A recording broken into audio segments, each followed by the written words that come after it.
SHIRO Saturn SHIRO.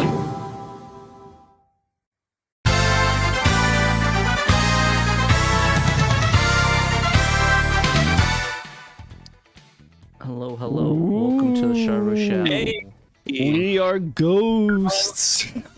We are floating heads from the abyss, coming to you from the future. And yes, it looks like we've got TJ Davis peeking over Dan's shoulder there.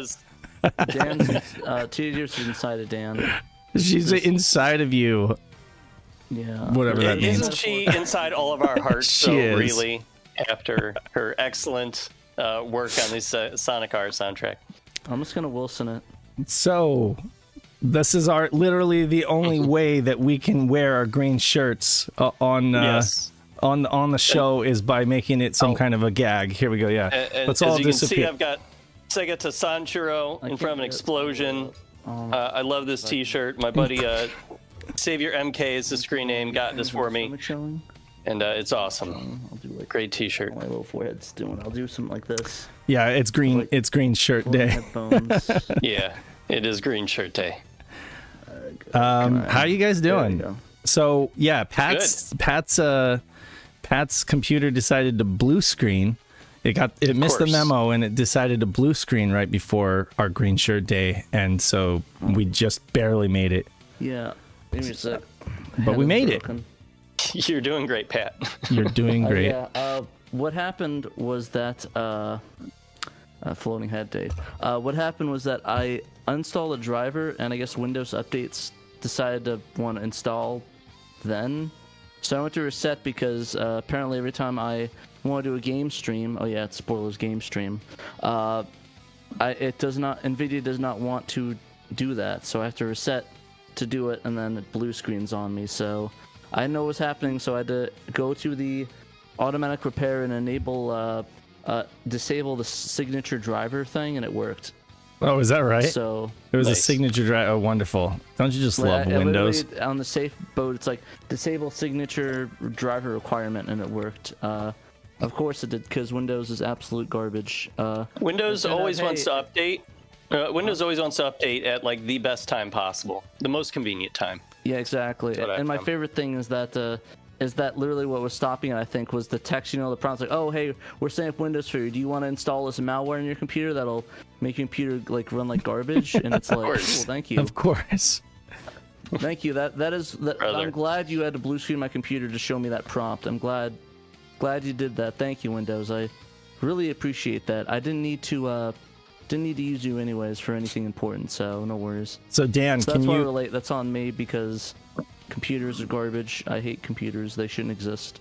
Okay, Please remove computers. Pat, you're wearing a Zelda shirt, right? Which is actually a really cool shirt. I like it. I saw a picture of it. I got to get. Did you get that at Target or something, or where did you get that? I actually did get it at Target. Oh, recently? I got to get that.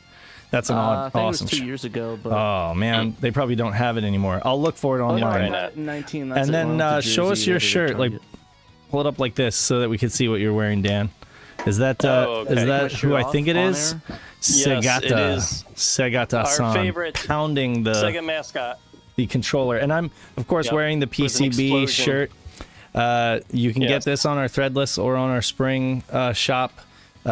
Sorry, there you go. It's the Saturn PCB with the SHIRO logo, but it is a green shirt. The PCB has been inserted into his body. He is now PCB Dave. We promise no shenanigans next week. We was just like right before the show. We're like, how about we all just key out today? Shirts. It'd be funny. End of summer fun time Shiro stream. And to Trekkie's point, I forgot to wear my hat. It's one of those. It's like one of those last things that I do. I go into the house and grab my hat and put it on, because usually I'm sweating right before the show because it's hot in here. And then with all the technical difficulties, I just forgot to put on my hat. So well, I mean, if it's hot in here, you should take off all your clothes. Take off all your clothes. I love Nelly. No, actually though, it's actually quite nice now. The weather's finally kind of settling down here. That's good. Anyway, okay. And I think the garbage truck is gone, and we can actually do the show now without. I mean, I am the garbage truck, but okay. You are the garbage truck. I am the king of garbage. That's a commentary, folks, right there. Any updates? Any personal updates? Do we have anything to talk about other than we've all been busy at work? hasn't been a lot Besides of my computer blowing up. any like. Well, I was on vacation for a couple more days at the beginning of this week. I've been taking vacation a couple of days a week. I'm doing it again next week on Monday and Tuesday, which has been nice, trying to squeeze in some vacation days where I can when I don't have a lot going on at work. So that's been nice, having a bunch of long weekends, in August. So I did take the opportunity to play World Series Baseball, like the first one that came out, in October '95, I think it was, on my Saturn. So I bought for the Saturn, and it was like, there's like 25 versions of it. Well, it's not to be confused with several other World Series baseball. Right, they all have the same name. I was actually recently playing that on the Genesis. One of the Genesis versions was pretty cool. You? Yeah, but so you're playing the original Saturn version. Yes, I tried out the original Saturn version because I bought like a long box original copy of it for like $10 at a retro store around here. And I am not good at that game at all. I'll tell you right now. I'm so bad. I actually was okay at the pitching, and I liked the pitching. The pitching was fun. Yeah. But the batting, all I could do was hit singles if I could hit it all. I could not figure out how to get my base runner to actually advance to second base. If it was like, if I hit a ball that like went to the track, and I know that should be extra bases, and my guy would not run past first base. And I was looking in the manual, and it's kind of telling you how to do it. And I was trying to do it like you're holding down the button on your D-pad that goes with the particular base runner you want to control, and then you press like the B button, I think it is, to actually make him go take the next base. And it's like I would hold down the B button as hard as I could, as if that matters, and he would not start running until he's already like safely reached first base, and then decides, okay, maybe I'll start going to second now so that I can be thrown out at second. It's convoluted. It's pretty convoluted. It's weird. Like base running in a lot of those games tends to be a bit like on the convoluted side. They got it right with the show series on the PlayStation. They really like honed that and made it a lot made it makes more sense, I guess. But like in those old games, I always set that to auto, because like auto base running, because it was always just too much to think about, like and you're right, it's never simple. It should be something like, you hold down one of the top buttons, the XYZ, depending on what runner it is, and then you press the cardinal direction on the D-pad to choose what base you want to run to.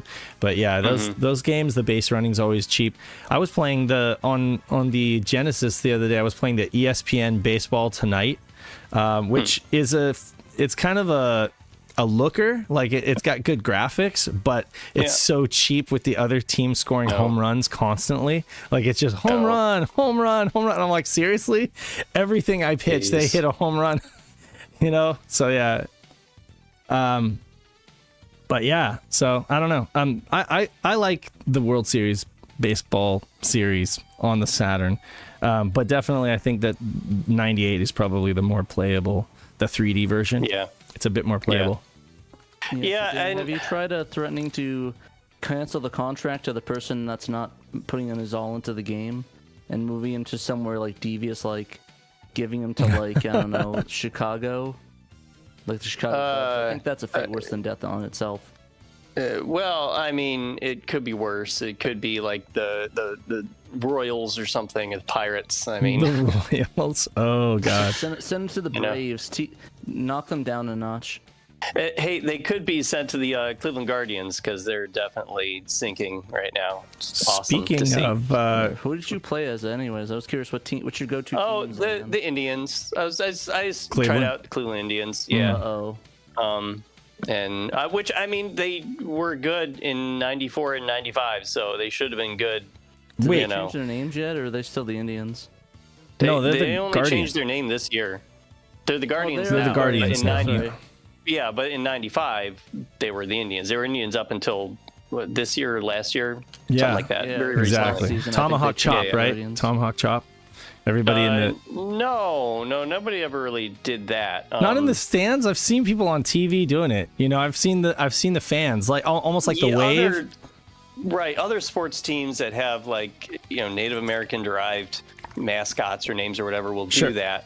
Right. But I don't think that's ever really been a thing with with the Cleveland Indians? Yeah, no, there was a guy, he actually just recently died, named John Adams, who sat out in the bleachers with a drum, and he would beat this big bass drum, and which was cool. I mean, that's like a little bit of an Indians, stereotypical flavor, but it was very cool, right? And everybody loved that. So I guess they recorded his drumming, and sometimes they play it in the speakers now that he's gone. So that's at the stadium, pretty cool though for fans to. Oh yeah, on. his drum is going into Cooperstown. He's going to be in the Baseball Hall of Fame. Oh, that's cool. Yeah, he's that big of a deal. So that's actually pretty cool. That I don't know. I've always been fascinated about the fan stuff that like becomes like a mainstay. It's kind of cool. Yeah, it was one of those type of things. But anyway, so yeah, the fans really reflect the game. Pat, like a lot of different sports. Yeah. It's kind of cool. So Padres and D-backs played this past weekend, and the D-backs just routed us. Like Padres are great on paper, but in practice, I'm like, what's going on? Like, where did all that money go that we spent on these players? The drain. The money went straight to the Diamondbacks payroll, baby. Crazy. We're going to the World Series this year. Yeah, D-bags. D-bags. Oh, haha, I haven't heard that Scotty one. Mo thought it said D-bag. Very original. Nice. I like that. Funny. I will stick with D-bags. Wow. Nice. Insulting my D-bag. It's not like you really care. I'm saying it. It's not like you really care. You even said to John Linneman, you're like, I like going to the game and eating the hot dogs, but I'm not really interested in the game. Yeah, I'm not. Right? I'll bandwagon when I can. Sometimes it's kind of fun. No, that's fine. I'm the same way with like football now. I'll watch the Super Bowl, but I'm not really gonna care because you lost your team. I lost my team, so yeah, I was stabbed in the back. I'm still very butthurt about. No city should lose their football team. Take it from a Clevelander, right? Oh well, I mean you now got the Cleveland Browns. So they were stolen away from us in 1995. Thanks. So the Raiders moved to Las Vegas, right? Sorta. The Oakland Raiders. They moved to Las Vegas. Well, first they moved to Oakland from LA, right? But they moved to Las Vegas. This is the SHIRO Sports Chat, by the way. And now the A's are following them. They shared like the same stadium. It was so janky. I caught some games there. Yeah, so they're moving out of Oakland, and the A's are following them to Las Vegas. So now Las Vegas is going to have 3 professional sports teams. They're going to have Big what? Time city now. The hockey team? They have a hockey. Wait, they have a professional soccer league too, right? They have a soccer team. I think so. Yeah, they have the Golden Knights, which is their hockey team. That's crazy. Do not ask me what their soccer team is. I don't remember what it is. I was going to say, like, the Golden State Warriors were technically an Oakland-based team, and they moved over to San Francisco as well. So. Oh, and they also have a WNBA. City. Dang. Sure, yeah. Dude, our WNBA, the Phoenix Mercuries is Aces.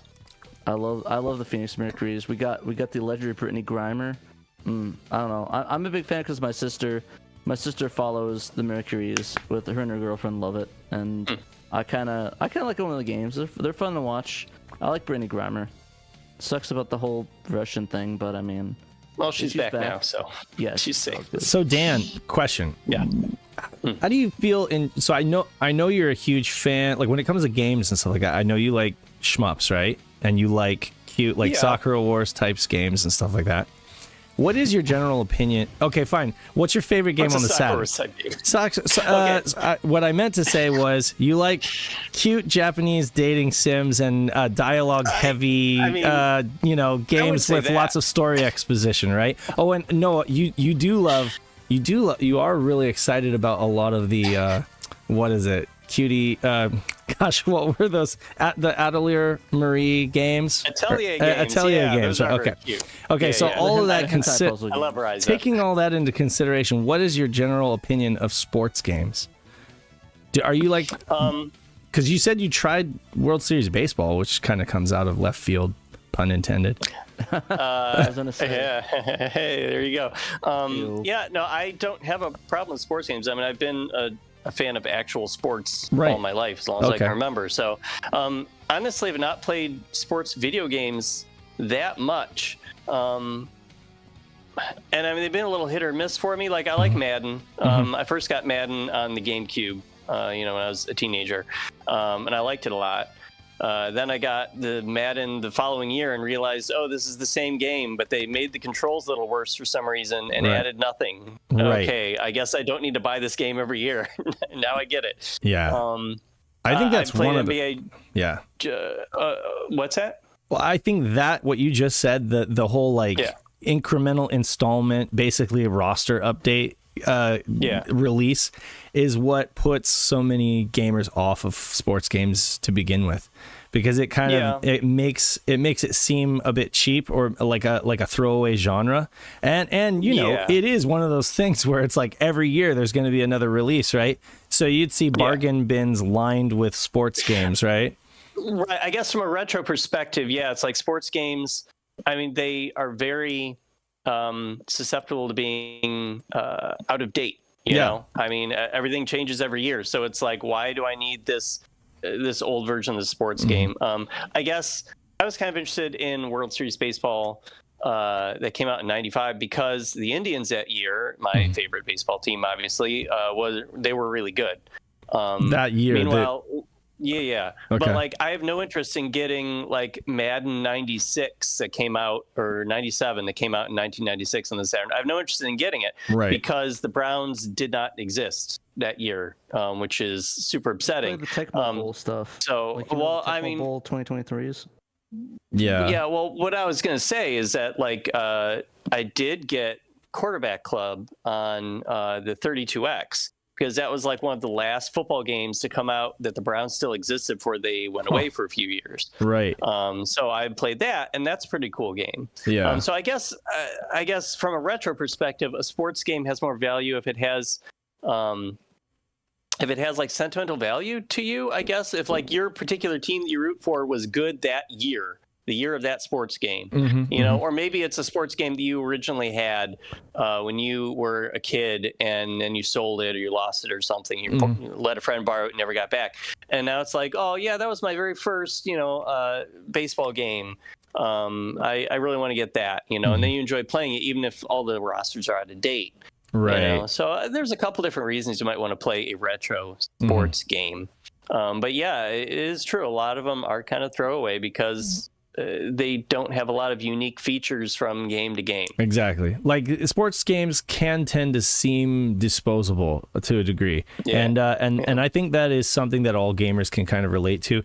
Like Pat, he's a fan of a lot of the arcadey sports games, which are evergreen because it's an arcade game basically, right? Like Windjammers, Street Hoops, Windjammers, Street Slam, Turf Masters. Now that stuff's all NFL Blitz. It is sports, but it's also really fun multiplayer arcade game, basically. And it's like divorced from the real teams, essentially. It can kind of stand on its own because it doesn't have those licenses a lot of times. But if you I played the NASCAR game back in the day. Does the NASCAR count as sports? Sure, I would. I feel like, even that is a little more just sort of standalone fun, just because the nature of racing games, you can just pick it up and you don't need to necessarily care about the particular driver you're controlling or the team, but like NASCAR racing or something. Okay, but like NASCAR on Saturn, for example, is not nearly as fun. Sorry, my subjective opinion. It's not nearly as fun or like timeless as Daytona USA, right? Like, which is more of an arcadey racing game. NASCAR takes itself a bit more serious. It's definitely tied to NASCAR, the association, and so I think that it has a limited appeal, whereas like Daytona USA obviously has a much more lasting appeal. That said, though, if you are into a sport, like if you are into baseball, so for example, you're a big baseball fan, you can kind of playing a baseball game on a console is kind of like a form of fantasy, basically. You are playing out that role of that team or whatever. And I think that some games like that are special because of like the team that worked on them. And that's the thing too. Most people, like most passing video game fans who typically swear off sports games, they kind of see every hockey game as like, oh, well, they're all hockey games, right? They're not any different, right? And Trekkie's brought up a good point here up in the chat was, what was it? Power Play 96 was kind of like a special game. It's very well put together. It has a really good frame rate. What was it? the team that did it was Radical, I think, Radical Entertainment. I might be wrong about that name, but essentially they made a really good game. Whereas like Gray Matter made a terrible hockey game. It was like that first one, NHL, All-Star hockey. It was terrible, but it's known for that now. And to that point, the NHL 94 for the Sega CD is considered one of the best Sega CD games, and that's just on the merits of it just being such a well-made hockey game, and it stands on its own merits, regardless of how outdated its rosters or teams or whatever are now. Right. So yeah, part of it is kind of just how well made the game is, how well made it is for its platform. Like I see the historical value. This is part of why I bought World Series Baseball recently for the Saturn, was like, this is its first baseball game. This was an early Saturn game. This came out within 6 months of launch. So I thought it would be interesting to play it, considering all those factors. I think that those early sports titles on the Saturn that were like Sega sports titles are actually great ones for folks to pick up. Pebble Beach Golf Links, Worldwide Soccer. Which I got that too. Yeah, Pebble Beach Golf Link, Worldwide Soccer, World Series Baseball. Those early ones that are Sega sports titles, maybe they're a little more rough than their predecessors. Like World Series 2, a lot of folks love that game. It's a definite improvement over the first, but that, like you said, that first run of sports games are still pretty solid and fun to pick up and play. I recommend them because they're cheap still. Like those are some Saturn long box games that folks can actually pick up for a decent price. 10 maybe $15, and I got it complete with manual and everything. Yeah. Great condition. I would say it's worth that, definitely. You can get, and if you have a friend over or a couple friends, you can play multiplayer. That would be a lot of fun. Anyway, I was just interested.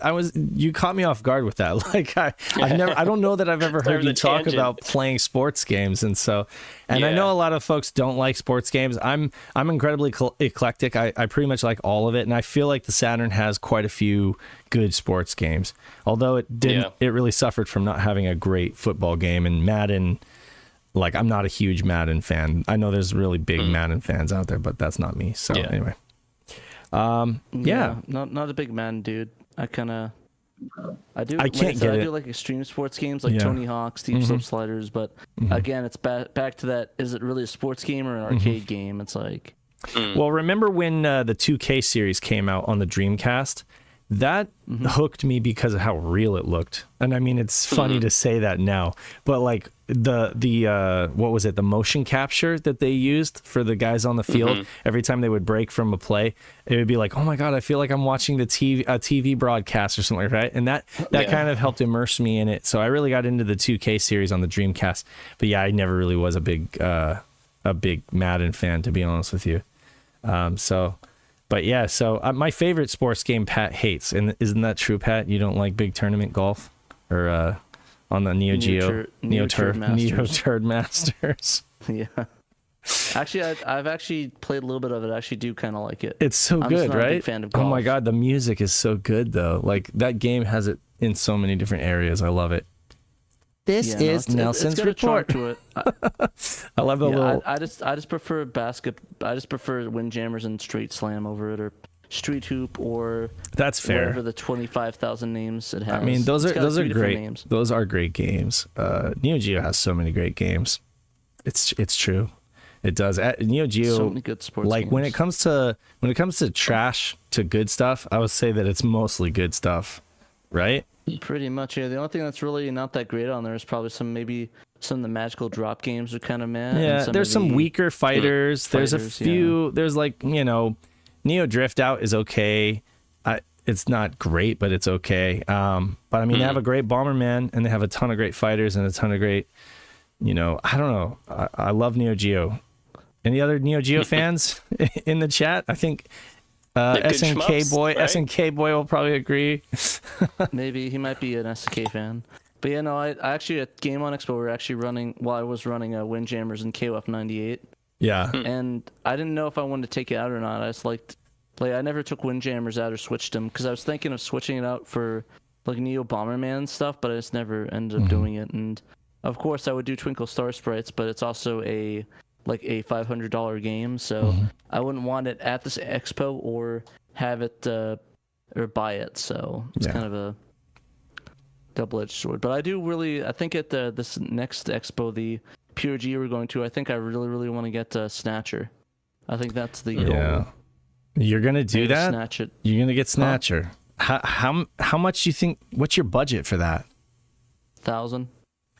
So you'll do it if you can get it below 1,000, at 1,000 or below.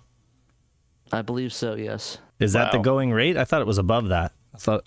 So you're looking for somebody to work with you, right? Jack says 1,200. Yeah, that's what I was thinking. It was like 1,200. Oh, come on. But maybe if you come with 1,000 cash, I mean, somebody might work with you. Somebody, that would actually be rad, Pat, and I would be really happy for you. Honestly, do it, and I'll live vicariously because I can't drop 1,000 on that game, but I would love to.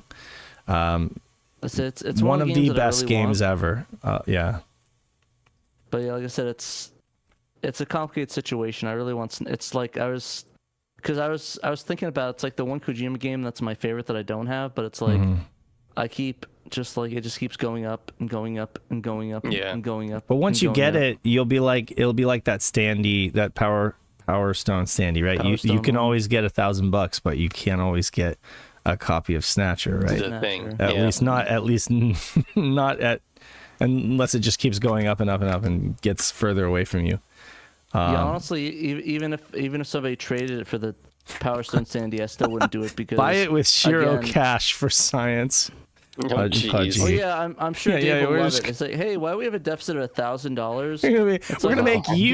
We're gonna make you suckers pay for Pat's copy of Snatcher. No, we're not gonna do that. Dave would literally stab me in the chest, brother.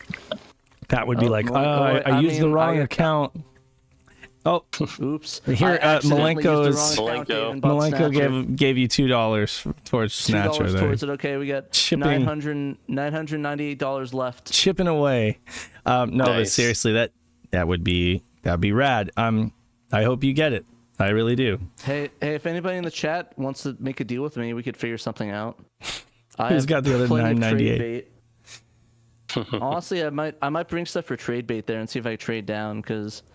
I might trade my Ocarina of Time, because I have the Ocarina of Time collector's edition and the gold thing, but I don't know if it's anywhere close to 1,000. It's CID, though, but it won't be 1,000. But like I got a bunch of rare DS games that would trade for, but I don't want to trade them. So yeah, because you like them. I like them. Is Infinite Space considered a rare DS game? Just it's okay. Random off the top of my head. I mean, I haven't looked for a while, but I mean, I think that's probably a $60 to $70 game without looking. Okay. Infinite Space, it might be more. That's the problem. I want to sell it though because it's a cool game. Okay, Scotty Mo says it's pricey now. See, last year at PRGE, I was going through the bins of DS games, and I was just floored by some of these. I was just like, oh my god, I didn't realize that some of these games have gotten so out of control on DS. It's it's crazy. But then again, I'm not surprised because I always knew DS is one of those consoles that had a huge install base, and when the nostalgia bug hits all those people, man, it's not. You think it's crazy now, like it's what in the next few years, like a lot of folks are going to be trying to like reacquire all their stuff, and it's going to be crazy. Yeah, I'm looking online. I was looking at the price for Magic Rare. Apparently, it went down in price. Really? Amazing. 600 to 700 now. That can happen, and I mean, inevitably, it will happen to everything. Bubbles bursting, baby. Yeah. Well, let's time to buy back in. RIP me though, but you know. So I got most of my Saturn games when they cost almost nothing, and I will still have them when they go back down to costing almost nothing, But I told myself I would just never sell them. Like, it's just, I will find other ways to get money if I need it, but I won't sell them. So I never really looked at it as an investment, even though I know that the reseller market is crazy and you can flip a bunch of those for like crazy money. I just don't even want to think about that. Yeah. Yeah. So should we get to the news for this week? Yeah, let's get to the news. David Zaney says, I have some serious... Is he talking about my voice? Is seriously bassy? I think your voice is bassy in his car. Okay, well, you know, $2 more. Let me see if I can. Let me see if I can turn down. Snatcher went down in price. Thanks, Captain Hodden, for the $2. I'm looking at like the $800 to $1,000 range, baby. Yep. So okay, tell me if that to go. helps at all. Tell me if that helps. Like if I might be able to swing it. if my voice is not peaking right there. All right, yeah, let's talk about the news. We can talk about the news. I just, I figured we didn't have a bunch of updates. We could BS with topics and stuff like that. Anyway, so bringing up the browser here. Yeah, but no, I'm excited. I think I might be able to swing Snatcher if it looks like it went under 1,000. So I think I might be able to get it. Peekaboo, Dan. Nice. You've got TJ. I can. Okay. All right. Where do we start with the news? We did the roundup last time, I remember, with the Knights, Lego, and then the Saru cart, right? Yeah, so I think the individual upload for the Irimajiri interview is the first thing on the docket. Okay. Okay. Sounds like a Tekken character. Irimajiri. Right. Okay. So this was what I said I was going to do, which was basically do like a part 2 of the interview series and get the Irimajiri interview down on audio-visual format. And it worked. I did it, and I got the feedback from some folks that were like, yeah, this was the only way that I was going to consume that. No, they were basically like, yeah, there was no chance of me reading that thing, so thank you for doing this. And I was like, okay, good. Then it served its purpose. I wish everybody would just go read the MD Shock article like we did when it came out, but not everybody wants to do that. So now there's sometimes you have to meet people where they are, right. With the if you don't want to read the book, you can watch the movie now, and and here it is. It's like what? Shout out to Captain Hodden. He just gave $2. Now he said $9.96 to go. Mm-hmm.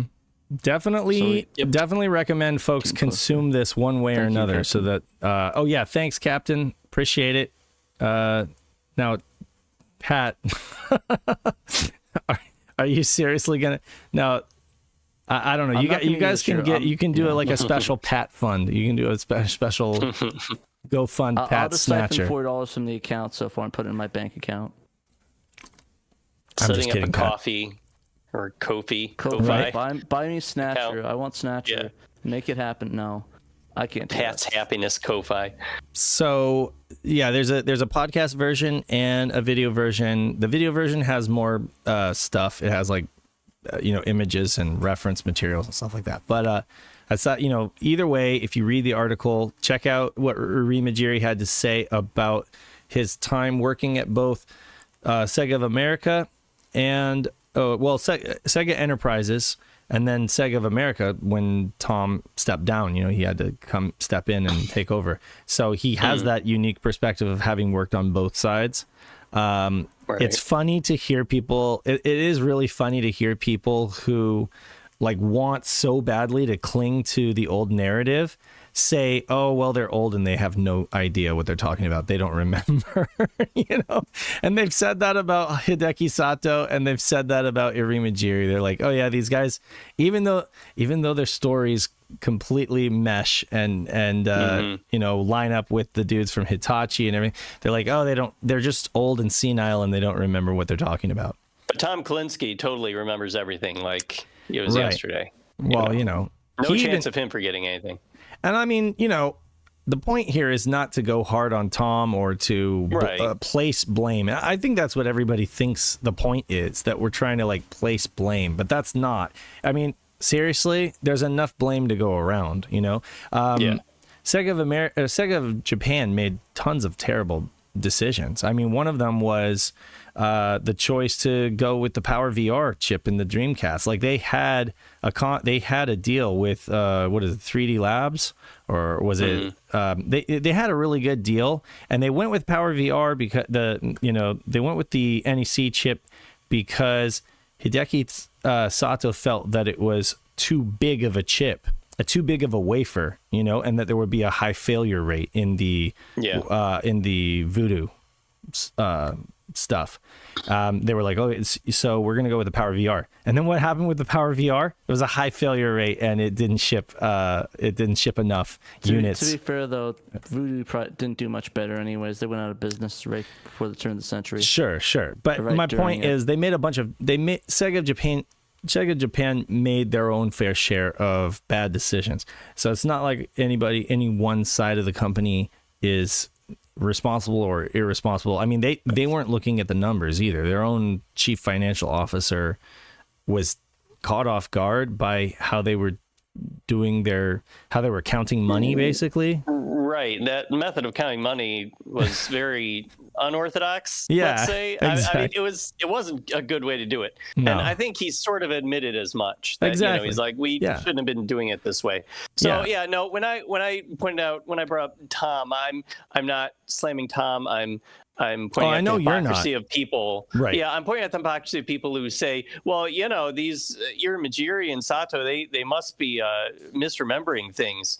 And those same people are probably like, oh, but Tom Kalinske has been telling the same story in English for 20 years. So he definitely, remembers everything clear as day. I'm just saying that isn't people who make those kind of arguments. They're not exactly right. You kind of have to take everybody's word at face value a little bit and just kind of compare all the sides of a story. You know. There's a little bit of truth to what everyone is saying.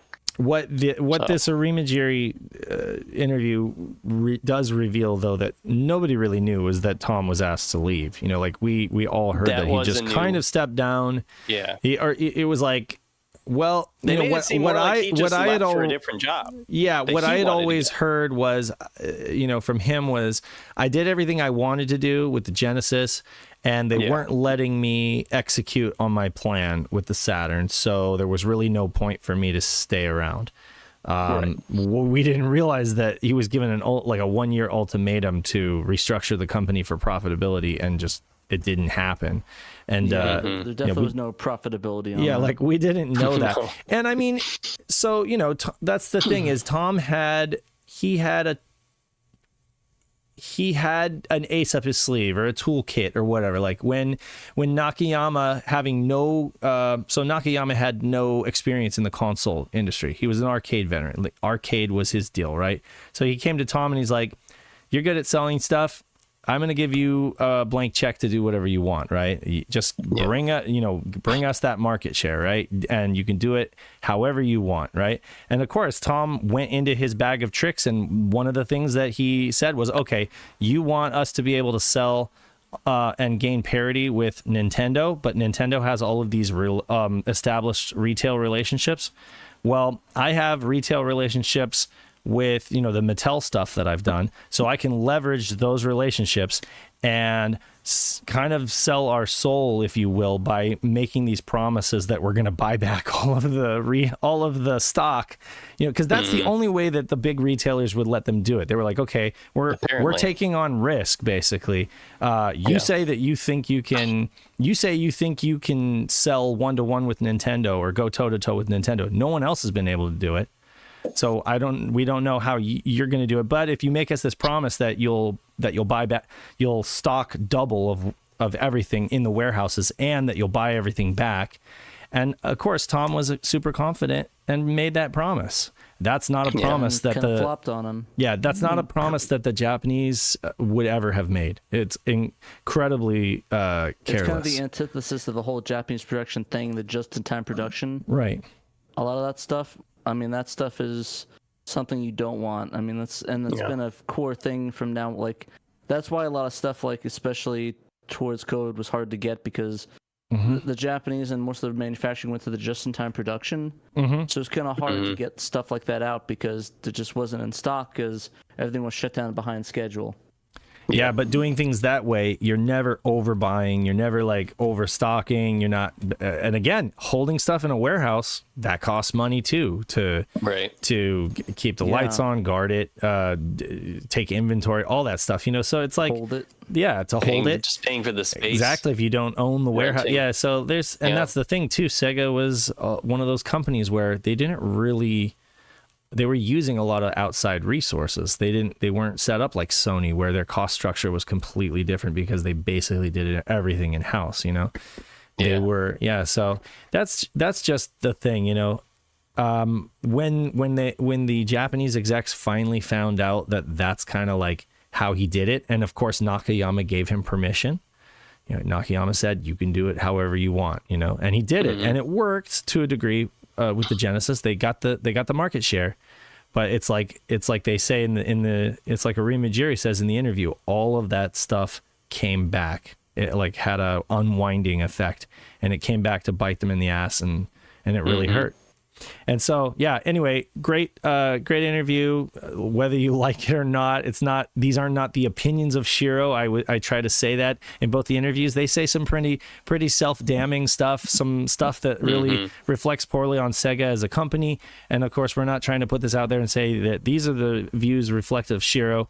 I definitely think that both of these gentlemen, because of the Japanese culture, they're falling on their swords to a degree.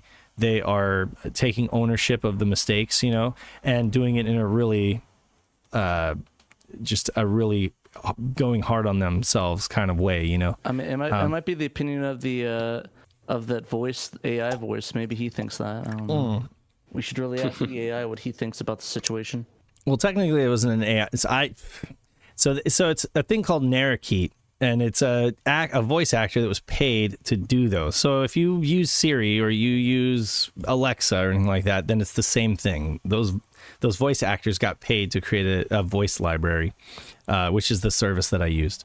So it wasn't technically, I didn't like plug anybody's voice into an AI and spit out a voice. I guess I said that it was AI and somebody misunderstood me. It was basically a voice library. Yeah, honestly, I kind of want to make myself a voice AI and like just have that automate. That'd be kind of cool. Do it. I will use it. Like we'll pretend like you're here at Shiro Show when you're not. Like I'll just put a little cardboard. It'd be cool. Like, but it'd be only for me though. Like it's like be kind of cool to have like a self voice thing, especially if God forbid something happens to my voice where it's like I can't talk anymore. It's like, oh yeah, okay. I mean, it sucks, but at least I have this AI voice. I mean, it's but then I can call your bank and I can pretend to be. No. Like yes, please transfer all of the funds into all of the Patrick funds directly into my bank account, into my Swiss account, checking accounts, savings, all of it to me. But yeah, I want to say somebody asked about a undub of Magic Knight Rare. That is a thing. Oh, okay. It's kind of janky. It's kind of a janky project right now. It's like there's a lot of issues that it has with it, but it works. Like it does what you want it to do, but it's not synced up. There's not a lot of good syncing with it. So yeah, because they didn't just replace the audio with that Working Designs English version of Magic Knight Rare. They like adjusted the animation to match their script, and sometimes they had to subtract some of the animation or add more seconds to the animation to make it match up. They took a lot of creative liberties with all their releases, and Magic Knight Rare Earth was no different. So it's a much more complicated process than you might think to undub that game. If you really want a real undub, I'd have to talk with Trekkies and see if we can just replace the Japanese cutscenes with the English ones, or the English ones with the Japanese ones, and just have subtitles on it. But that's another thing. There's no subtitles in the cutscenes as well, so you're gonna have a hard time. So maybe it's something I could talk to Trekkies about. Maybe we can see how viable that would be, because it'd be kind of a cool project. Speaking like a true undub. Just real quick to speak to the comments. I don't know. Scotty Mo said, or was it? So Scotty Mo said, "Have you read the Console Wars book as opposed to like watching the film or the documentary?" Yes, I've listened to it on audio book, and it's well worth it to listen. Although I do kind of worry that like there's several bits of inaccuracy there, obviously now. And the same goes for the Rise and Fall of Sega. Service games, the Rise and Fall of Sega, where they've taken a lot of, what was it, Sam Pettis, the scribe from Isladon's Inn, and they've basically used a lot of that stuff, which there's a ton of inaccuracy in there now, including stuff about them adding the VDP based on information he had from Next Generation, information on, silly stuff like Deep Water being like a publisher or developer, when really Deep Water was just a label that they put on Eternal Champions to signify that it was going to be a mature game. Deep Water was like one of those like self-policing labels. kind of like an ESRB label. Yeah, they tried it for a couple games and then they just gave up on it. So there's a bunch of little inaccuracies there. So the thing is, if you don't know really, really well, any sentence could be completely inaccurate or accurate, and you're listening to those things. And if you're taking it all as fact, you could definitely be misled by that stuff. So just take it with a grain of salt. Yeah, and I agree with Neil. An updated version with updated information would be great, but. Yeah, no, that'd be really cool. And somebody said doing reading Console Wars live between us. I think that'd be like a 12-hour stream. Not to mention, we'd have to consider the legalities of reading an entire audiobook. Yeah, that would not be legal. You're just retransmitting copyrighted information, essentially. Copyrighted work. Mm-hmm, mm-hmm. I mean, if you guys want to read some Sherlock Holmes, like I read a study in Scarlet. Live, do that. I mean, I literally took me 2 times to say that name. So I mean, imagine me trying to read a book doing that. So, rewinding just a second, I wanted to mention this article that Pat posted up about the Silhouette Mirage beta English patch. Mm-hmm. Folks were really excited about that, like on Twitter and stuff like that. That did numbers, and I looked at the website. I looked at our actual website analytics, and that got a lot of traffic. That article, because folks were like clicking through and stuff like that. I don't usually look at the Pat. I don't usually look at the analytics of our website itself, but I'm starting to now that more traffic is driving to the website. Yeah, it's crazy to see. Are we getting more traffic on the website? We definitely are. Like people are actually using the website now. It's not just a talking point for us, I mean, or like fodder for later magazine articles or whatever. It's like people are actually using the website. So that's great. I mean, that's what I always hoped they would do, that it would be useful to folks. So yeah, I mean, as I've kind of gotten more involved with the website and SHIRO in general, like it's been one of my kind of objectives, I guess, or hopes you could say, to like try to have at least one post every weekday at least on the site, even if it's just like, here's last week's SHIRO show in podcast form, or something like that. Like at least there's some kind of update that people can look forward to. They can like check in with our website every day and hopefully see something new, or in the very least they can come back once a week and there's 5 articles that they can look over, so they can see there's activity, there's stuff to check out. So that's that's good. I'm glad that people are checking out the website and getting something out of it. Yeah, I agree. We appreciate that, and hopefully you guys enjoy the content. I certainly do.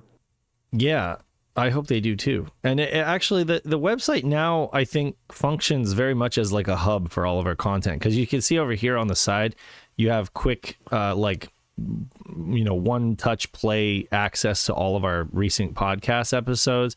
You've got every single one of our playlists here on YouTube, like different. You got the SHIRO show, the mainline podcast, the editor's corner, the interviews.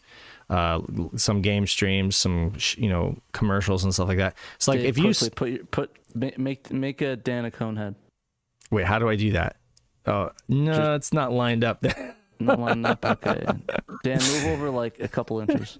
No, Lisa, I said I actually promised that I wouldn't do that to him again. So in this case, I'm just gonna go. Okay. He's just like hiding me. Being a floating head and long neck is enough. I told Dan that we love him and we're only razzing him because of that.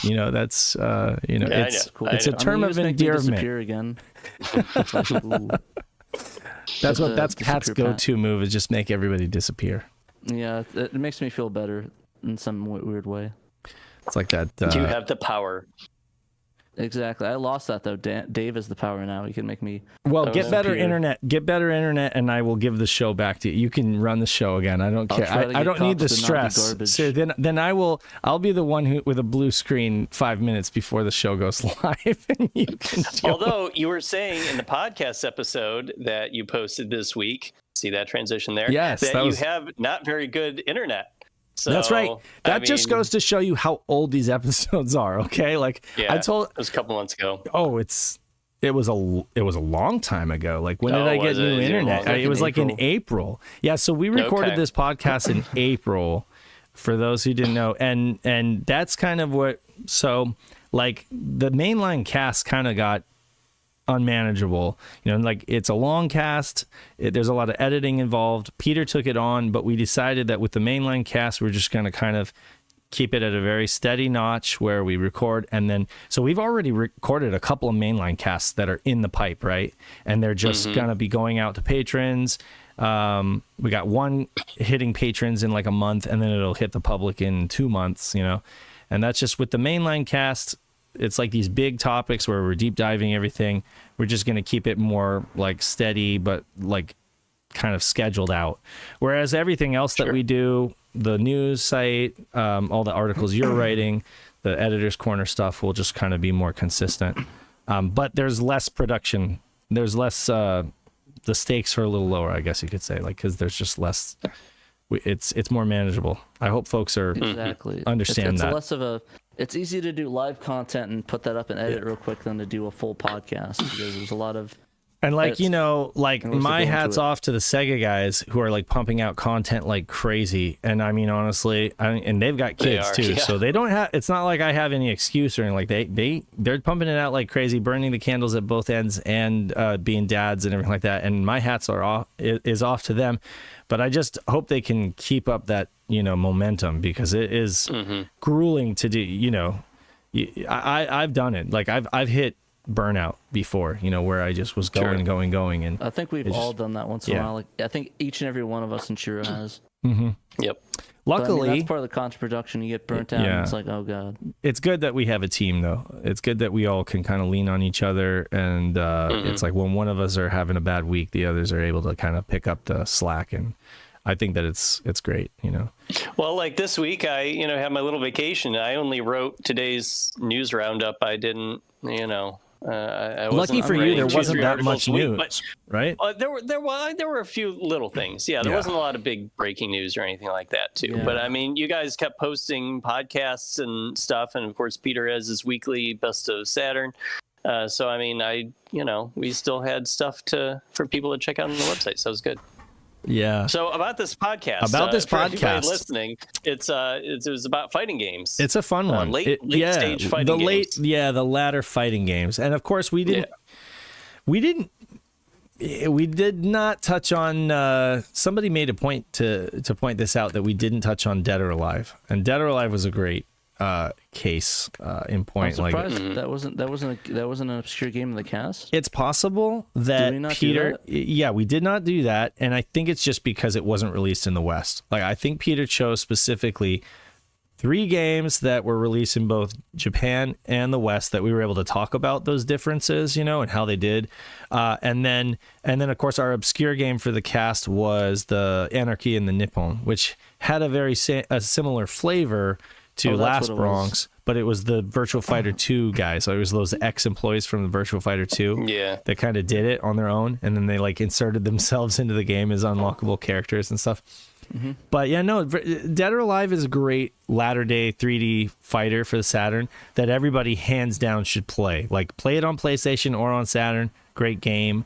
And Dead or Alive 2 is also a great game. We just didn't touch on it because because it wasn't released in the West, and we wanted to talk about that specifically. We talked about Moose Track said that he didn't know that Dead or Alive was on the Saturn. It was on the Saturn for any other console. It was a Saturn exclusive there in Japan for about a short 6 months. time. Yeah, for about 6 months. It was a Saturn exclusive, and it makes great use of VDP2. It does very it's very good. And actually I think we were talking with John, right? Pat, we were talking about Dead or Alive with John. It's just saying like they're both good versions, right? Like it's not necessarily bad on the Saturn or better on the Saturn. It's just like play it on PlayStation or on Saturn. It's a little different. Kind of like how there are like elements that are better or worse. Right. I mean, like for example, the Saturns, like you said, the VDP2, they use that to make nice looking floors, while the floors, and this may sound like an odd detail to bring up, but I mean the floors are just so much more boring on the PlayStation version. Yeah. I don't know if the boobies are better on the PlayStation. Sorry. They're probably about as good. It's there. Yeah. I mean, the boob physics didn't get as good until DOA 2. Yeah. It's kind of crazy. That's when it really was like, That's what I can't tell you guys what a crazy thing that actually was in the West. Like I'm sure in Japan it wasn't like a big deal, but when those boob physics came out in DOA and it was released in the West, these or for the PS1. No, even in the home, for the PS1, these Puritan American. We're like, oh my goodness! There's a lot of people playing one hand and just watching the demo mode. Is all we're gonna be saying. Let's just say like that demo got a lot of play. And I think it was kind of interesting that you could have played during alongside that, but we can't say it on the air because of legal reasons. Okay, so what was so crazy about it was that they let you control it in the options. It wasn't just like, okay, this is how we made the game. It was literally like you could dial it up or dial it down in the options. So that was kind of crazy. Yeah, it's it's kind of funny. That reminds me when I actually got the Dreamcast magazine. I remember seeing like the DOA stuff. They had a lot of titillating imagery on there, and I actually was a bit uncomfortable back then to look at it because I thought it was like my parents was pretty religious back then. Yeah. So I kind of felt like, kind of wrong, looking at that stuff. But now I wish I didn't give it away. I wish I had it. Darn it, I didn't look at it enough. No, but they really, like, especially in the UK mags, sex sells, and they sexed the hell out of like Dan's favorite game for that matter, the Fighting Vipers. Honey, they put Honey on the cover. They put Morrigan on one of the covers.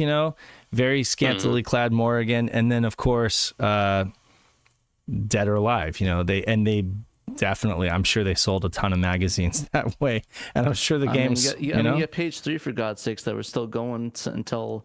Like, what was it, the mid 2010s? Yep. For Daily Mail? Yeah. Oh, right, yeah. Now, you can't really say that of any of these games, like Virtua Fighter Kids, Fighters Megamix, Last Bronx, these are Honey's all... in Fighters Megamix, so... That's true. And she does have that... What do they toned down the name, though, right, of her move? It was like Butt Bounce or something like that? Or Butt... What was it? What was it? Booty bump. Took off. So it was like the sun. Sorry about that. They changed it from Slice of Heaven to Booty Bump, something like that. Because I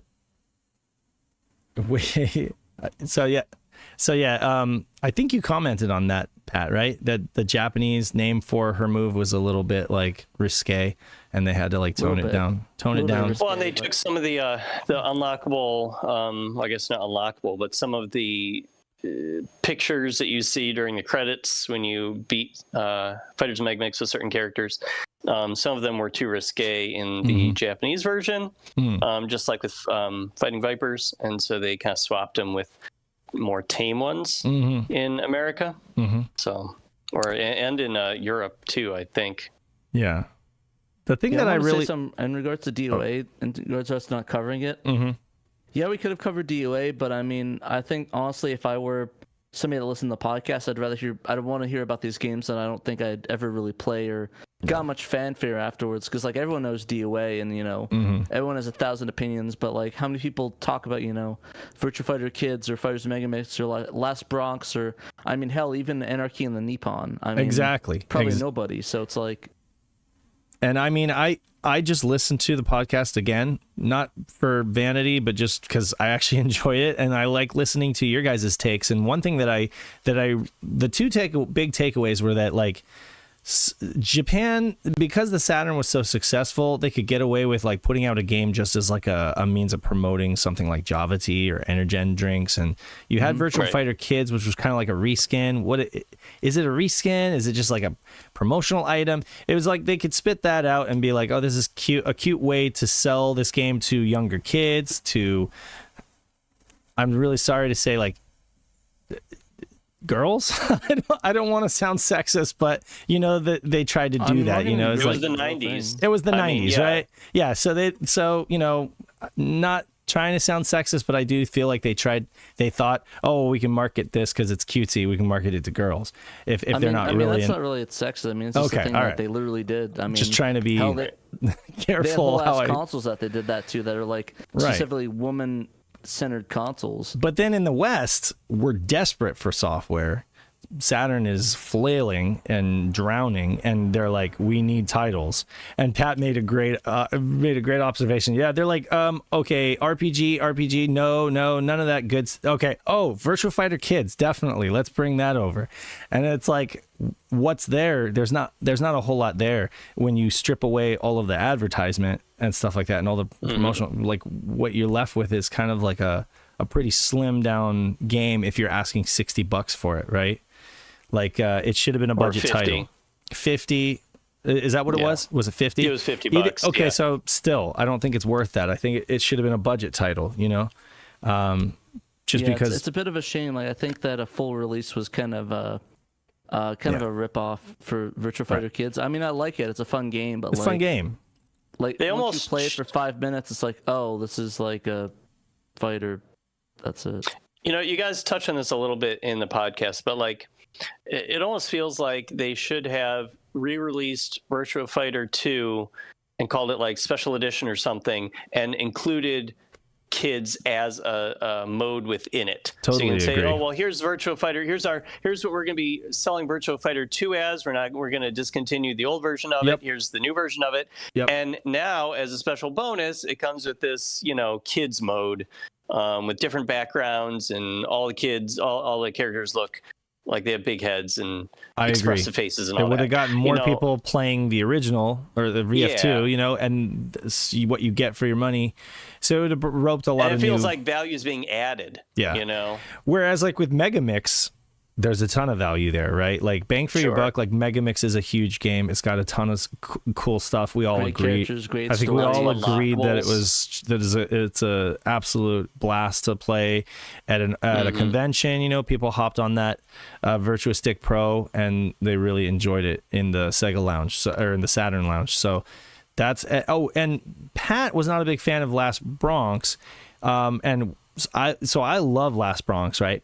And Pat used to not be a huge fan of it, but you kind of came around to it a bit, Pat, right? But I got it. It took a little bit.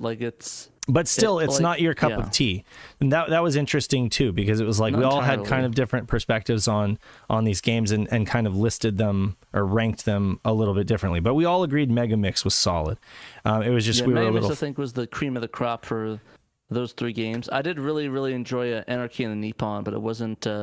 Technically, it wasn't really. I couldn't really rate it. The production value is a little low. That's what I felt like was the overall production value. It seems kind of like an indie game, which it kind of was, right? Because it was those guys kind of going off on their own, and then what they managed to get lucky and get published, right? By what was it?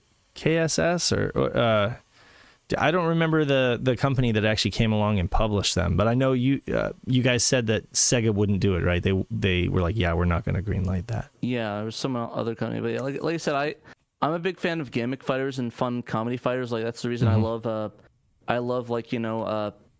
Rival Schools, the series of that, Project Justice, right? Just because I love silly fighters like that, it's just fun. I do too. Rival Schools is an excellent series. I love it. So remind me, Pat, Rival Schools 2 was on the Dreamcast, right? Yeah, it was Project Justice. Project Justice. Rival Schools, like the original one, was that Saturn? That was PS1. That was PS1. Okay, yeah, that was PS1. Saturn. And it what? It wasn't on Saturn, right? Not even in Japan? No, yeah. No. That's right. I guarantee we would have covered it if it was. I would have known, right? Yeah, like I would know about. I feel like I would know about it if it was. It would be on that list. But it was on PS1 is what it was, yeah. That's right. Yeah, but the PS1 and arcade, I forget which board it was. It's probably the same one that they used for one of the Tekken ones or whatever. But yeah, Rival Schools was actually in the arcades as well. A really great game. I do prefer the Dreamcast one because I think they really made it really beautiful. But the PS1 one also is really solid. I like it a lot. It's kind of like what happened with Soul Edge, where that was PS1 and the Soul Calibur and Dreamcast.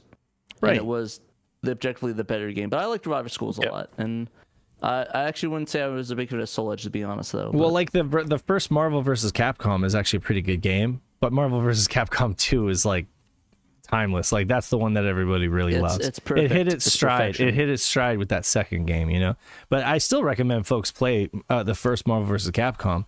It's just on the Dreamcast, Marvel v. Capcom 2 was just awesome. Still is. I still think it's better than MVC3 too. Oh, well. I agree. Yeah, I absolutely agree. Yeah, and I mean, anything's better than Infinite. Like, even like the worst 2D fighter is better than Infinite. Yeah, so definitely check out this fighting cast. Let us know what you think. Saturn's got tons of great 2D fighters, of course, but it's also got a few really good 3D fighters, and these are the latter ones.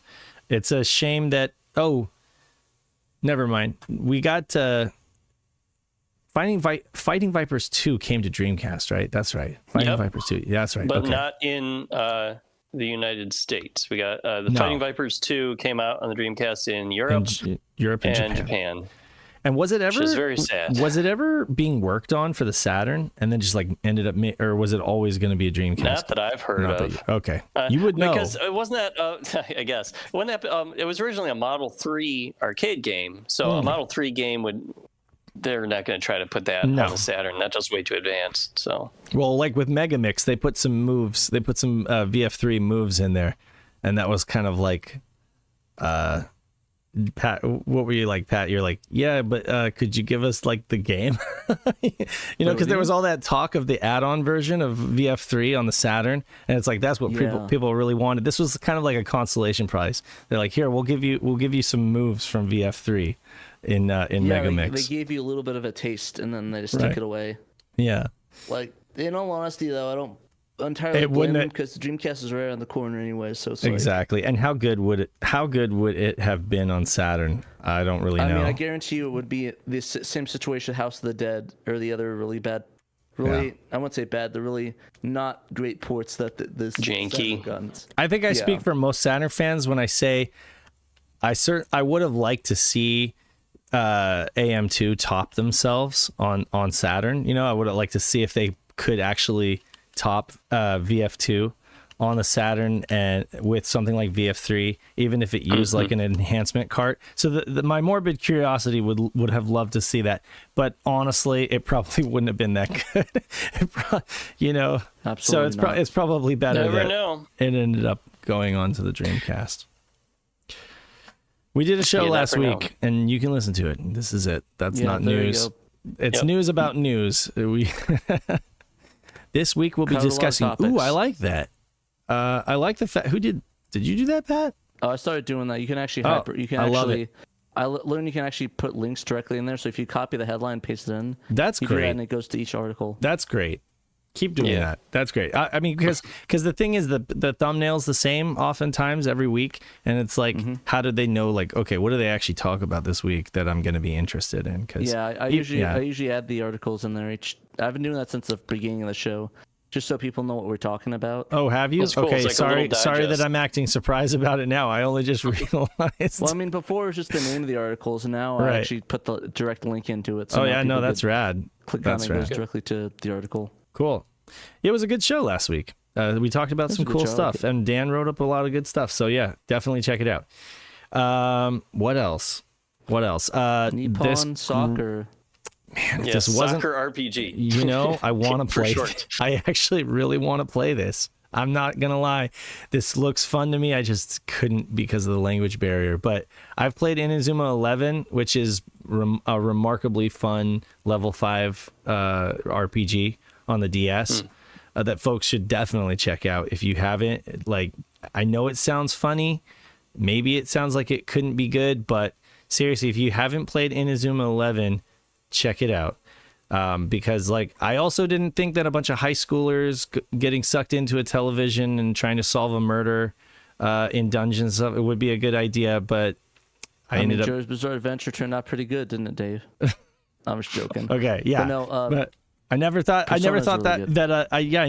like a high schooler dating RPG thing I would be something I would like, but I ended up, it's one of my favorite games. And actually anyway, Inazuma 11 on the DS is great, and it's a soccer RPG, and I'm not even a soccer fan. I don't even watch or football if you're football. not football. I don't.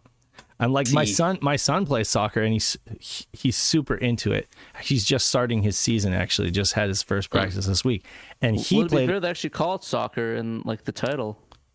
Yes. Daihatsu Soccer RPG. The House of Soccer RPG.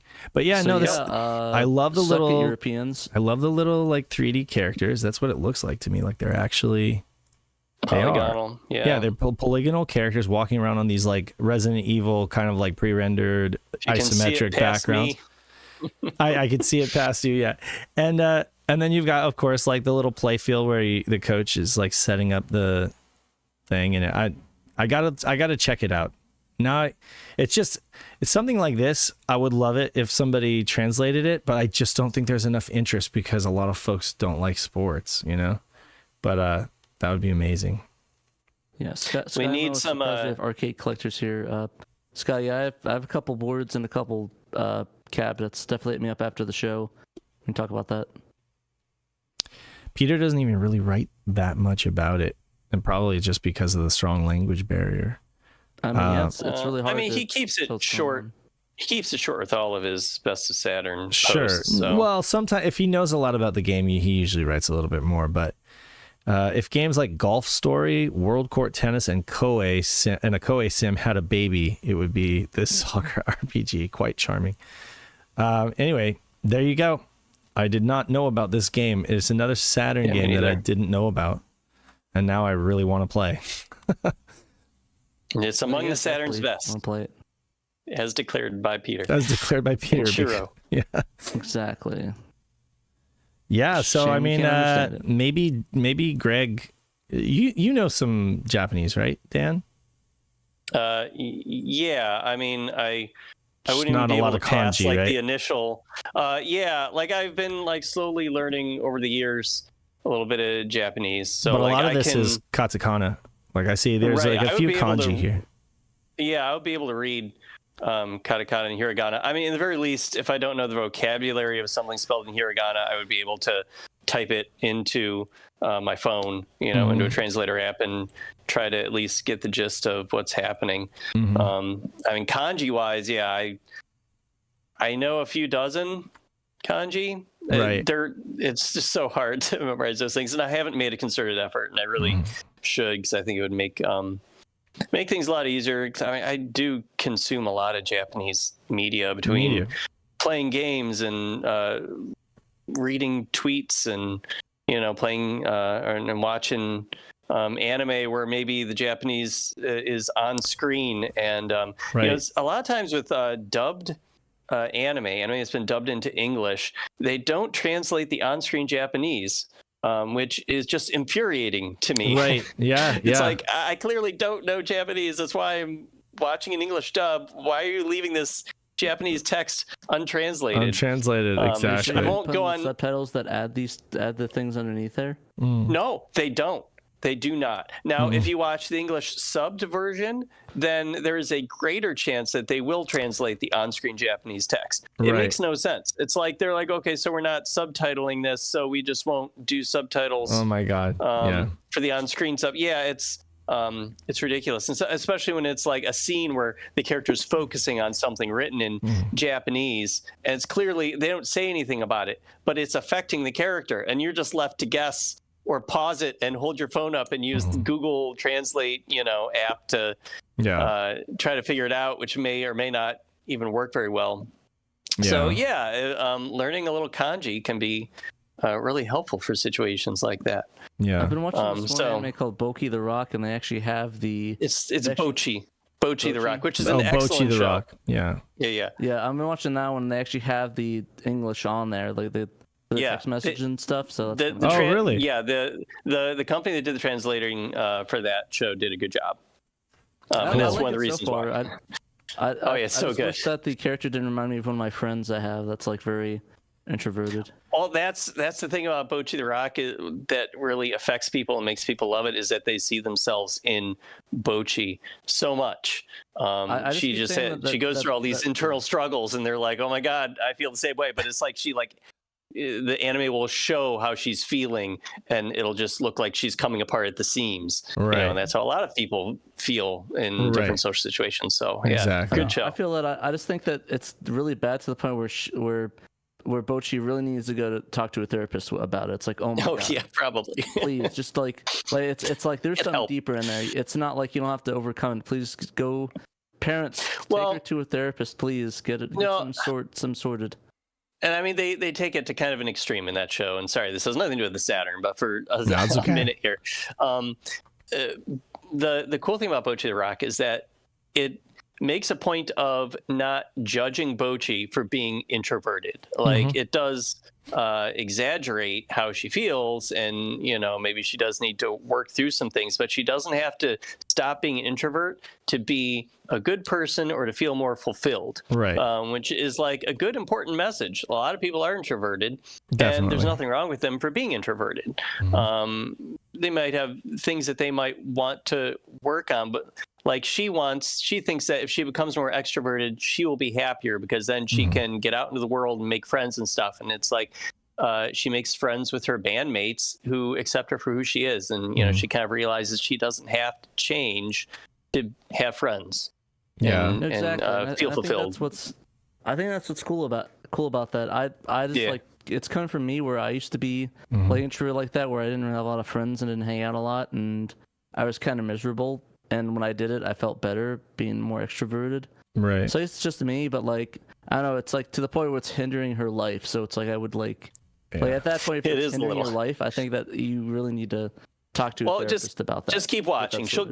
She gets better. I think a lot of people too. There's probably a lot of people who are introverted and don't even know it. Like they kind of flip a switch and turn into a different person when they feel like they have to like entertain a crowd or be like somebody, But what they really would prefer is smaller, one-on-one kind of, interactions, because it's just too overwhelming when you're like at a party or something. But you know how that is, Pat. Like where you just kind of like turn on the entertainer kind of thing, like it's a different side. Like I have a friend, I have a good friend who's like that. He kind of changes his personality when he gets in front of a big crowd, and I know puts on a show, and I know that he doesn't actually prefer that. He doesn't actually like that, even like that. Yeah, it's just the only way that he can cope with the situation, But if it was his choice, he would just have like one-on-one interactions or just quiet time, like time to recharge.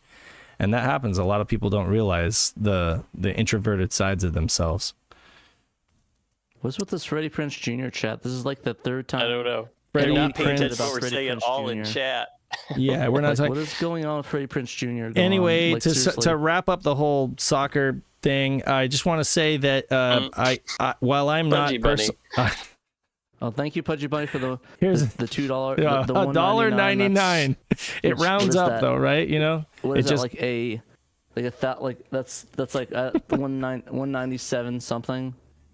Yeah, 196 and a penny. Anyway, you got to go. My 2 cents is that getting close. While I'm not a fan of management sim, like sports management sims, I definitely, those turn me off. The idea of like RPGs with like kids where they're at school and they join a sports team, and it's kind of like the shonen, journey kind of thing. Those I'm into, and I think those are cool. I would love to play like a baseball RPG for that matter, because I'm into baseball. Have you ever watched Prince of Tennis or Ippo? Little bit, yeah. So I'm familiar with those, and like the slam dunk games. What the slam dunk anime is kind of like that kind of thing, right? But I don't think that the game opted for more of like a just straightforward basketball, right? There weren't like RPG elements in that game. I mean, there is some story going on there. I guess that's true. They do have cutscenes like just taken straight out of the anime, so they kind of intermix it, I guess. Yeah, I guess that's true. I kind of bummed I missed watching that basketball movie, the anime. I forgot to go see it when it was in theaters. Yeah, it was only in theaters for a week. That's crazy. I missed it. That's crazy. Literally, that week was just so killer for me. I was not able to make it. So right here, peeking over Dan's head, or oh wait, Dan, move your head right, move your head right there, and you'll have like long hair.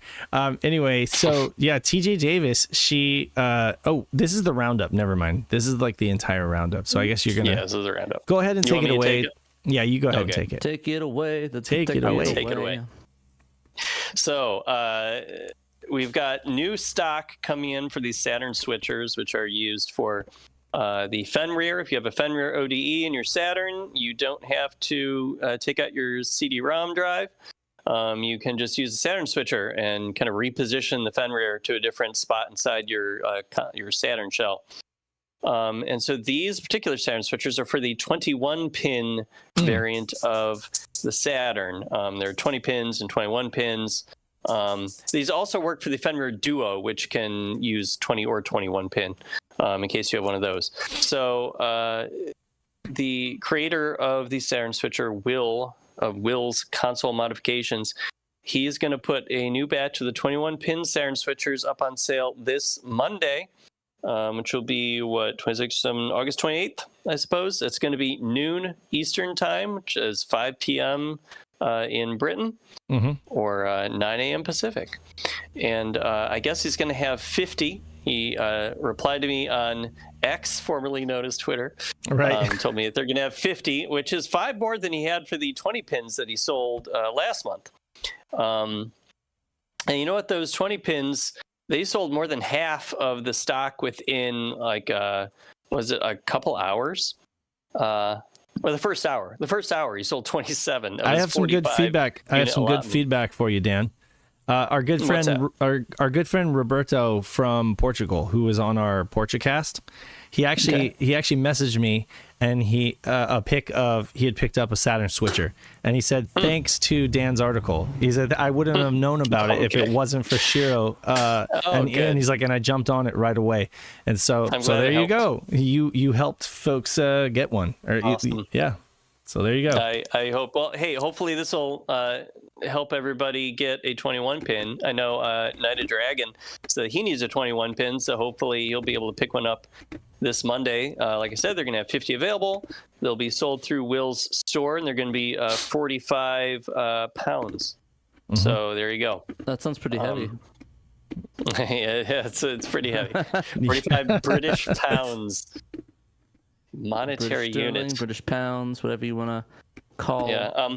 Although now, one last point to make is that Will said that this might be the last batch of these that he makes, but he is considering making his designs open sourced so other people can make their own. So we'll see if anything comes of that. Okay. Might be helpful for people. So moving on, the vocalist of Sonic R, beloved racing game on the Saturn. Her name is TJ Davis. Announced yesterday that she's going to be a guest at a fan convention called Sonic Fan Fest. That's going to be in Bristol, England, and that's going to be in October. So that's pretty cool. I guess she has not been to a convention, like a fan convention, since 2008.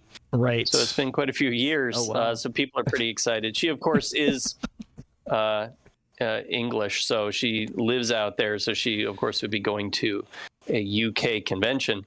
Yep. But yeah, I guess tickets are on sale now. You have to buy tickets to go to the convention. It's at a hotel, the Future Inn in Bristol. If you're from the area, you may know what I'm talking about with that. It's going to be on October 14th. Yep. Tickets are £16 per adult before fees. 16-pound tickets. I mean, dang. 16 pounds is way less than 45 pounds. To be fair, honestly, I wish I could go, but I really hope someone films it. They got some some like crappy cell phone video, like 2008 cell phone video, right, of the last one, and this one phones are much better. So I'm hoping that somebody comes up with some better footage of this, just for posterity, and so that we can watch it. I don't know what she's going to be doing. She said she's going to be a special guest. I don't know if she's going to have a panel or if she's just going to be at a booth I hope doing she signings. Sings. I hope she belts out some notes. She'll probably do a panel, but I don't know about singing. Hopefully she'd be able to do that. Oh gosh, I hope. She probably would be down for it. That. Like there's one out here from JoJo that does one of the part 4 and 5 openings. Yeah. That has a concert out that's at Sabaton Con, which is in less than a week, a week from now. So if you're in Arizona at Sabaton Con, I might be there for the concert. I don't know yet.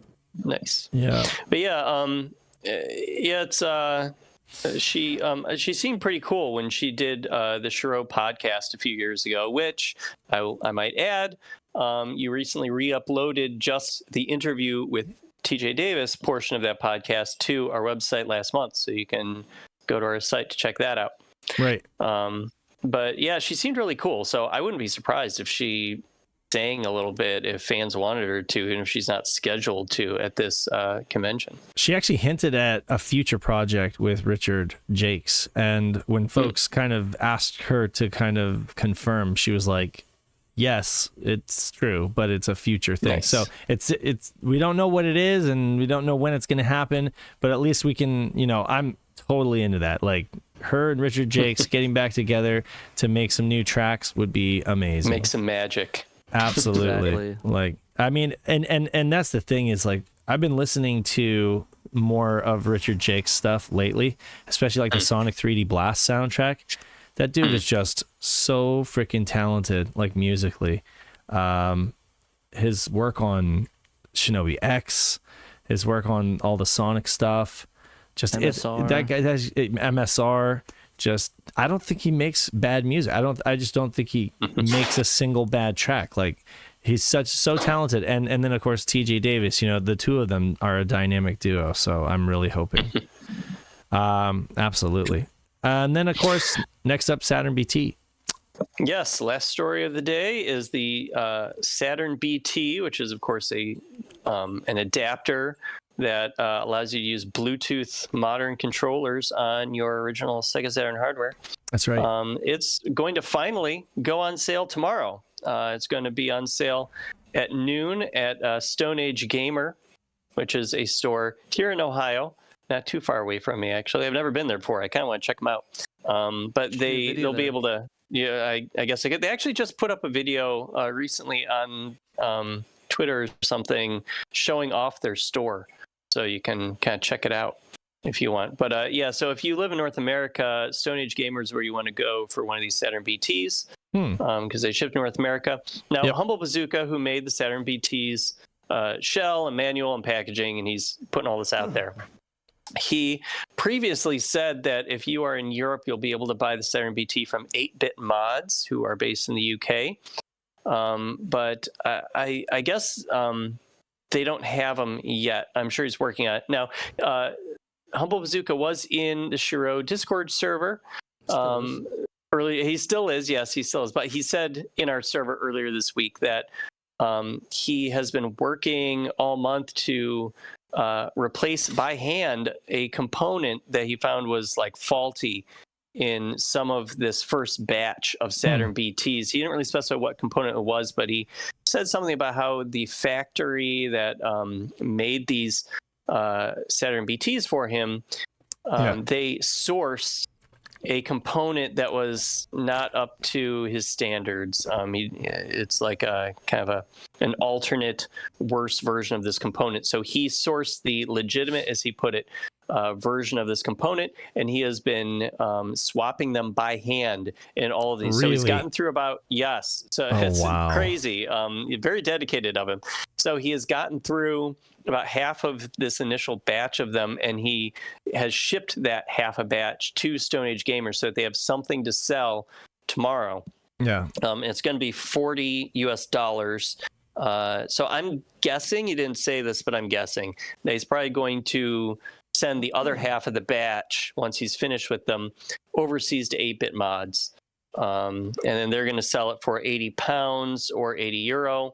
Or 40 euro. I'm sorry, 40 euro or 40 pounds. I was like, oh my god, whoa. Yeah, lots of pounds there. No, it's dude, just 40. how are you gonna list that up? I don't know. You'd have to get swole.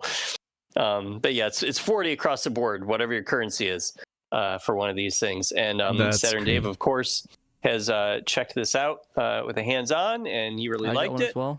And right, I'm hands-on right now. Well. And you can check the site. I really for his impressions. Yeah, I wholeheartedly recommend this. Why, Dan? No, I'm just kidding. Did you hear that? I got mine as well. My little adapter. Oh, nice. Nice. So what does yours look like, Pat? Is it the same? Oh, okay. I guess I thought Pat's was a little different. Or maybe it's the same. On it, so. Oh, okay. Yeah, it's got the Sagata on it. It's like on the PCB, the entry port. But yeah, no, it's great. This thing is great. It's a nice feeling. It works really great. Did you notice how easy it was to pair and everything? Like, you just plug it in. Honestly, I don't want to say anything. Like, it's the same thing as the other one we have. what was It's it? the same device. The Gretsch so Tech it works one. the same way. Yeah. You hit a button, pairs up, and then it plays. Like I said, I like it a lot. It's just a smaller form factor. I like It's pocketable. how small it is compared to the other one. So, but like, I like the other one too. It's all cool. It's just different implementations. Yeah. So what you're talking about is what was that called? It was Gretsch Tech, and the Gretsch Tech that box thing. Let me see. Probably has the name of it on there. I'm bringing it up in the. It's the Retro Rosetta. See, now the point of the Retro Rosetta was a little different, though. So the Retro Rosetta, you can put up to 4 controllers in all 4 controller lines into the same radio and draw the same small amount of power. Versus if you used something like this, these individual dongles, and you used those, it would draw double the amount of power, from the console. That could be concerning to folks. Also, there could be radio interference.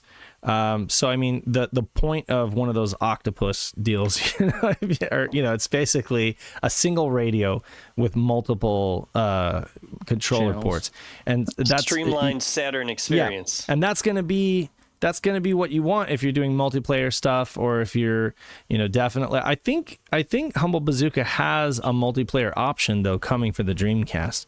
That is kind of like a single radio with 4 ports, and it just plugs onto the front of the Dreamcast. So he's kind of doing something like that as well. But yeah, I wonder if Go ahead, Pat. I was going to say my only complaint that I really wish they had is they had the ability to plug a USB stick, so I can easily add arcade sticks to it. That's my really only complaint with some of these adapters, that I would love. Just plug a USB controller in, like add a USB port, and which you can do with the Brook. With the Brook Wingman, you can. That's what that thing has going for it. In addition to a bunch of other stuff, but of course the Brook Wingman is also a little bit more bulky. This definitely is the most pocketable. So if you're wanting to just slip it in your pocket with the satiator, take it to a convention, use almost any controller, Bluetooth controller on the floor will work with it. There are use case scenarios for everything, just like the satiator itself. Like a satiator isn't like the end all be all, because it's not going to be the perfect thing for everybody. Everybody kind of has a different use case scenario, but it's definitely worth its waiting. If it works with 8-bit Do day mod, it does work with my M30. Yeah. So I assume it uses the same PCB based design. Yeah. So it should work with the 8-bit Do controllers. Mm-hmm. Should being the keyword. I believe it works with the Retrobit Bluetooth controllers as well. Not the 2.4 gigahertz, obviously, but the Bluetooth ones. But then again, those controllers kind of suffer from more latency. So the M30 is a great option. Yeah, Night Dragon brings up a good point. If you're at conventions, you're going to get a lot of network interference. So that true. Might actually be kind of tough. But we did it with the Pluto. We did it with the Pluto to amazing. Yeah, we didn't want anybody actually plugging in we didn't want anybody yanking the Pluto off the table, or so it was with the Pluto, it was satiator and Bluetooth controller, because it's just, we didn't want anybody touching it. That you had your own little room, you were kind of secluded in, but there were so many machines in that room though, and so many people in a close environment with phones. We didn't have any tournaments though, or a lot of Bluetooth interference though. Right, the Bluetooth interference would have been low. True. I mean, on a retro floor like that, most game consoles are hardwired. I wouldn't say there were a lot of Bluetooth stuff. Well, I mean, even when we did the Retrobit booth, there wasn't any issue as well when we played it with their wireless controllers. Okay. Sorry, I'm just saying because of the interference. So. Right. Yeah.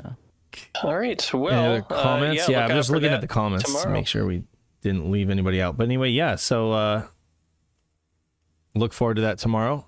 I guess refresh the link. Just refresh if you're looking to get those. Refresh. Should be noon Eastern. They go up on sale. Okay. So be there or be square. I swear, you need to get. If you want to get one, you need to be quick about it. Because I mean. Yeah, he only sent that one box, it looks like, to Stone Age Gamer. So I'm sure he'll probably make more eventually, but it will probably be some time before they're available. So if you don't want to wait, be there tomorrow. Be ready there to go. or miss out and cry. Yeah. Or like one of my favorite record guys say, buy now or cry later. That's kind of more nefarious sounding, but the principle still plays. If you want it, I would not sit on it. I would not wait. I would definitely get it, but like I said, it's up to you guys. Like, but it's just a risk we take every day. I was trying to be deep there, but I kind of messed up. So. Oh, sorry. I was I wasn't ignoring you. I was just looking up the patrons so that we could read them off. So huge shouts to our $10 and $20. Huge shouts to all of our patrons. Huger shouts to the $10 and $20 all access patrons and VIP patrons who really, really we're incredibly thankful to everybody who gives, no matter what you give, because it definitely helps us, as cliche as it sounds, keep the lights on, helps us go to PRGE, helps us do stuff like the magazine and keep the website going. Saturn, helps us buy $1,000 Sega CD games. Sega CD. Yeah, we're not doing that. I'm just making it very clear we're not doing we're not buying. We're only joking when we say that. I'm not seriously dipping into SHIRO funds to buy $1,000 Sega CD games. That's utterly stupid. But those folks who are like really committed and are supporting us at the $10 and up level, they are as follows. We got Chris Piper, Mr. Pipe Dream Games himself. We got Daniel Fredrickson. Theron Brown, David Zaney, who's in the chat here with us. Thank you for being awesome.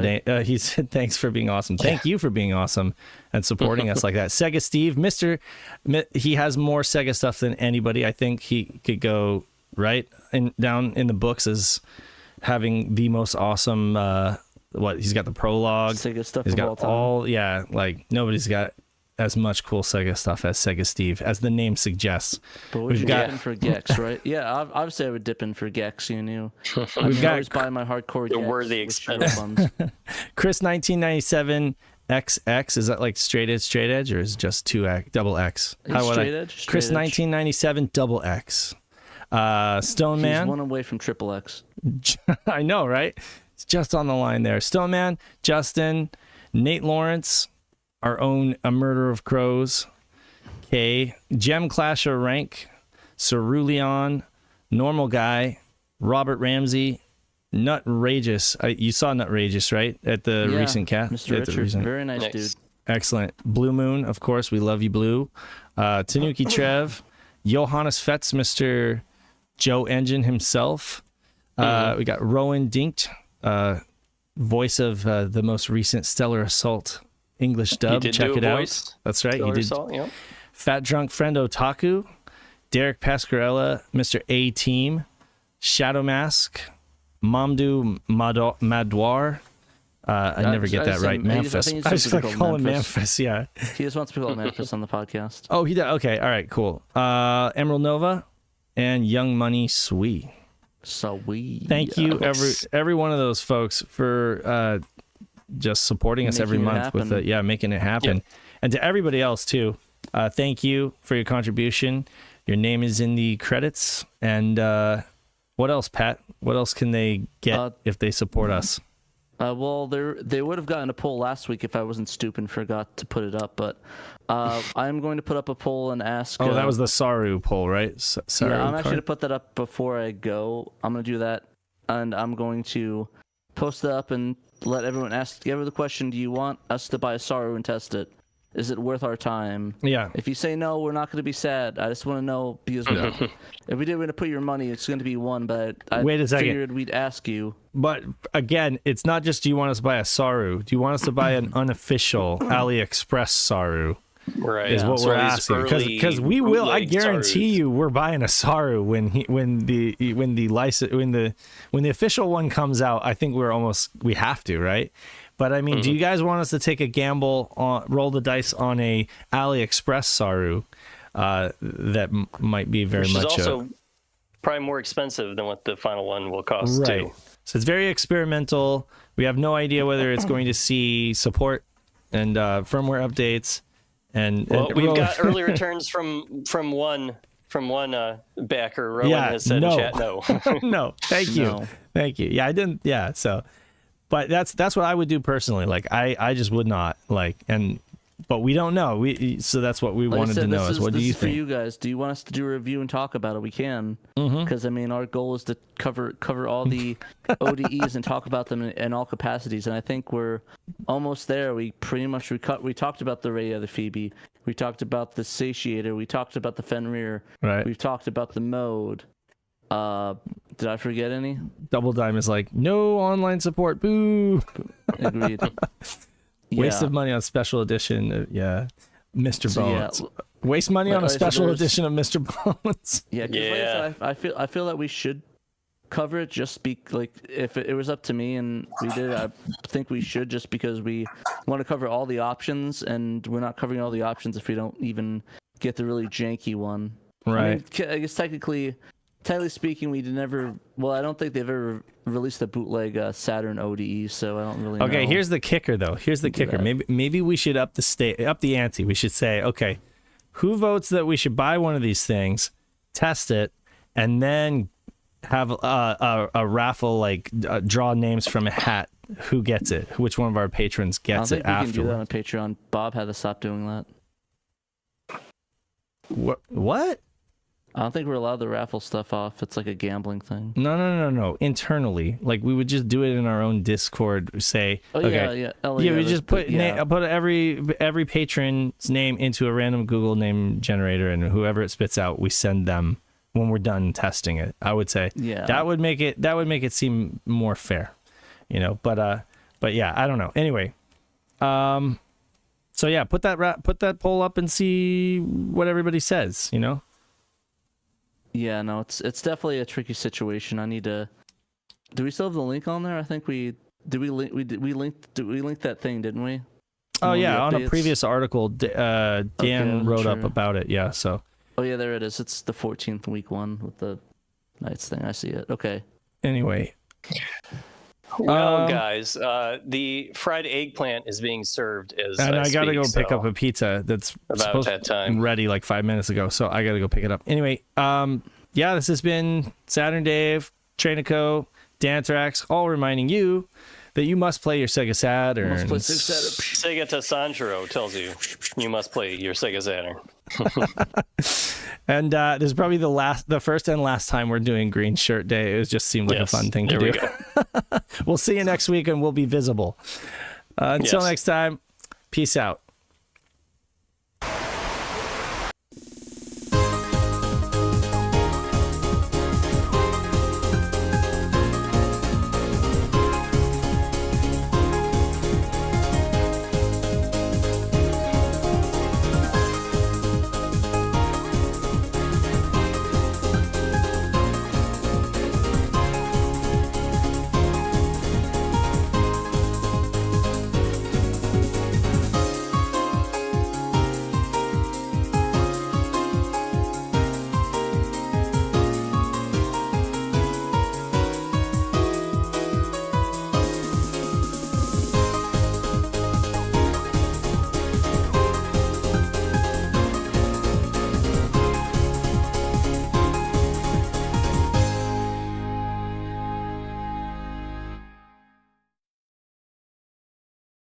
SEGA Saturn シロ